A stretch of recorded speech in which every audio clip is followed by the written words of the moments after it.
Hey guys, in today's video, I will show you how to delete your Instagram account on your computer.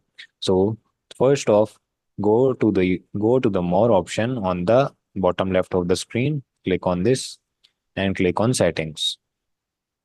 Now on the settings tab, you can see this button right here, account center. Click on see more in account center and then click on personal details and account ownership and control and deactivation or deletion. Click on this option right here. Select the account that you want to delete and then click on the option delete account. By default, it will be deactivate account. You will have to select delete account right here. Click on continue.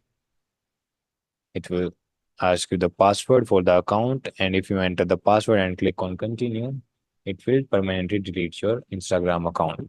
So that's it. Leave a like, comment, and subscribe to the channel.